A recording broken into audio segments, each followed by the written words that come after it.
Students, कैसे हैं आप सब। तो आज हम लोग क्या पढ़ने वाले हैं, क्लास 12 का application of Gauss law. Gauss law क्या पढ़ा था हम लोगों ने कि अगर मेरे पास कोई भी क्लोज सरफेस है, ठीक है, और उसमें से क्या हो रहा है, कोई भी चार्ज एनक्लोज्ड है उसके अंदर, तो कितना इलेक्ट्रिक फ्लक्स बाहर हो रहा है या फिर कितना इलेक्ट्रिक फील्ड बाहर निकल रही है यूनिट एरिया से, कितना इलेक्ट्रिक फील्ड बाहर निकल रही है यूनिट एरिया से, that is called Gauss law. ठीक है, तो हम लोग आज उसकी एप्लीकेशन पढ़ने वाले हैं कि electric field due to infinite wire. Suppose आपके पास क्या है, एक infinitely uniformly charge infinite wire है। ठीक है, सपोज मैंने बोला आपके पास ये वायर है और ये कैसा है, यूनिफॉर्मली चार्ज इनफाइनाइट वायर। ठीक है, हमें पता है, हमने पढ़ा था गॉसियन सरफेस क्या होता है। गॉसियन सरफेस एक इक्वली चार्ज, मैं क्या मान सकते हो, एक इमेजनरी सरफेस होता है। ठीक है, तो अगर मेरे पास एक स्ट्रेट वायर है तो इसका गॉसियन सरफेस कैसा होगा, सिलेंड्रिकल। ठीक है, तो क्या होगा, ये इसका गॉसियन सरफेस कैसा है, सिलेंड्रिकल। सो सिलेंड्रिकल गॉसियन सरफेस है हम लोग का। ठीक है, इसमें क्या है, ये मेरे पास इसको बिल्कुल स्ट्रेट बनेगा सिलेंडर की शेप में। ठीक है, क्लियर है सबको। अब क्या हो रहा है, मेरे पास पॉजिटिव चार्ज है। ठीक है, अगर मेरे पास पॉजिटिव चार्ज है तो हमेशा इलेक्ट्रिक फील्ड लाइन क्या करती है, पॉजिटिव चार्ज से इमर्ज आउट होती है, बाहर निकलती है। तो मैंने बोला यहाँ से भी इलेक्ट्रिक फील्ड लाइन निकल रही है, सपोज यहाँ से भी इलेक्ट्रिक फील्ड लाइन निकल रही है, यहाँ से भी इलेक्ट्रिक फील्ड लाइन निकल रही है, यहाँ से भी इलेक्ट्रिक फील्ड लाइन निकल रही है, क्योंकि हर तरफ से क्या होगा, पॉजिटिव चार्ज से इलेक्ट्रिक फील्ड लाइन बाहर की तरफ निकलती है। तो यहाँ से भी इलेक्ट्रिक फील्ड लाइन निकल रही है, यहाँ से भी। सबको समझ में आ रहा है ना। ठीक है, अब मेरे पास ध्यान समझिएगा, सपोज मेरे पास ये सिलेंडर है, इस सिलेंडर के तीन सरफेस हो सकते हैं। कौन कौन से, एक तो ये सर्कुलर सरफेस हो गया, एक ये सरफेस हो गया और एक ये कर्व सरफेस हो गया। तो इसका मतलब अगर मैं बोलूं सिलेंडर के पास कितने सरफेस होते हैं, सिलेंडर हैज 3 सरफेसेस या 3 सरफेस होते हैं उसके पास। कौन कौन से, 2 सर्कुलर और 1 स्फेरिकल या 1 कर्व। ठीक है, 2 उसके पास सर्कुलर होते हैं यहाँ पे सर्कल की फॉर्म में और एक उसके पास कर्व सरफेस होता है। ठीक है, तो हम लोग के पास यहाँ पे 3 सरफेस है, फर्स्ट ये, सेकंड ये पूरा और थर्ड ये। क्लियर है इतनी बात।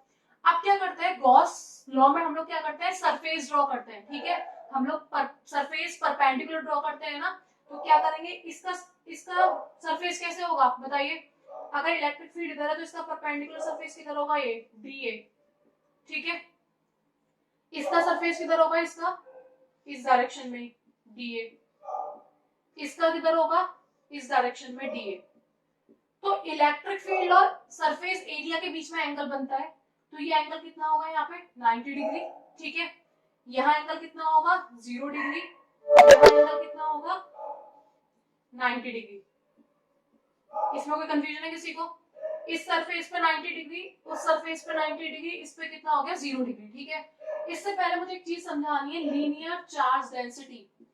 What is linear charge density, मेरी बात को ध्यान से समझिएगा, जिसको भी समझ में ना आए कमेंट कीजिए कि ये चीज समझ में नहीं आई है। ठीक है, लीनियर चार्ज डेंसिटी क्या होता है, लीनियर चार्ज डेंसिटी का मतलब है कि चार्ज यूनिफॉर्मली डिस्ट्रीब्यूटेड है पर यूनिट लेंथ में। मैंने बोला ये लेंथ है, तो इस पे चार्ज यूनिफॉर्मली डिस्ट्रीब्यूटेड है, that is called linear charge density. ठीक है, 2 तरह की डेंसिटी और होती है, लाइक सरफेस चार्ज डेंसिटी और वॉल्यूम चार्ज डेंसिटी। इसको हम नेक्स्ट वीडियो में पढ़ेंगे। ठीक है, अभी यहाँ पे समझना है क्या, linear charge density and it is denoted by lambda. ठीक है, ये लैम्डा से डिनोट होती है। मैंने क्या बोला कि charge is uniformly distributed over length of the wire. ठीक है, इसका मतलब charge is uniformly distributed over the length of the wire. So what is the unit of linear charge density, just pause the video और answer दीजिए क्या है। Q की unit क्या होती है, कूलाम, लेंथ की यूनिट क्या होती है, मीटर, तो इसकी क्या हो गया, coulomb per metre. Are you getting my point. Next, तो अगर मुझे निकालना है क्या, इलेक्ट्रिक फ्लक्स निकालना है। ठीक है, तो नेट इलेक्ट्रिक फ्लक्स कितना होगा, flux by first surface, flux by second surface, flux by third surface. ठीक है, मैंने क्या बोला, अब देखो यहाँ पे लिखते जाएंगे, क्या होता है E डॉट डी ए। ठीक है, डॉट ना लगाए चलेगा, cos थीटा, कितना फर्स्ट सरफेस पे कितना एंगल बन रहा है 90 डिग्री, तो कितना हो गया cos 90, प्लस सेकंड सरफेस पे आता है E डी ए, कितना एंगल बन रहा है 0, तो क्या हो गया cos 0। थर्ड में कितना बन रहा है EDA कितना है देखो 90, cos 90, समझ आ रहा है ना, ठीक है। cos 90 की वैल्यू क्या होती है 0, तो ये हो गया 0। cos 90 की वैल्यू क्या होती है 0, वेरी गुड। cos 0 की वैल्यू क्या होती है 1, तो क्या बचेगा हमारे पास flux net is equal to EDA simple, cos 0 की हो गई 1, ठीक है। यहाँ तो कोई डाउट तो नहीं है किसी को। अब क्या है हमारे पास, इसको नोट डाउन करते जाना नोटबुक में, तभी समझ में आएगा। अभी समझा भूल गए, ऐसा होता है, ठीक है। फिजिक्स तो मोस्टली ऐसे ही होता है। तो ये रिपीट बार बार आप डेरिवेशन को रिवाइज करोगे, रिपीट करोगे, तब जाके आपके यहाँ सेट हो जाएगी बिल्कुल, ठीक है। और सेल्फ मोटिवेटेड रहिए हमेशा, ठीक है, पढ़ने के समय। तो नेक्स्ट क्या होगा बच्चों, इसके बाद नेक्स्ट स्टेप क्या है कि अगर मैंने ये फाई नेट निकालना है मुझे, तो क्या निकालना है मुझे फाई नेट। फाई नेट क्या होता है Q enclosed by epsilon naught, Gauss law है ना ये, Q enclosed by epsilon naught, ठीक है, is equal to E constant है तो बाहर ले लिया, और यहाँ बचा क्या dA। मुझे कोई बताएगा कि what is the surface area of cylinder, curve surface area of cylinder, क्योंकि मुझे क्या बात करनी है, ये ओपन है तो मुझे इसकी बात करनी है, मुझे इसका कर्व सरफेस एरिया निकालना है। क्या होता है 2 पाई r, और इसकी लेंथ कितनी है l, तो क्या हो गया 2 पाई r l, और r क्या हो गया इसका रेडियस, ठीक है। तो क्या हो गया Q enclosed upon epsilon naught is equal to E और 2 पाई r l।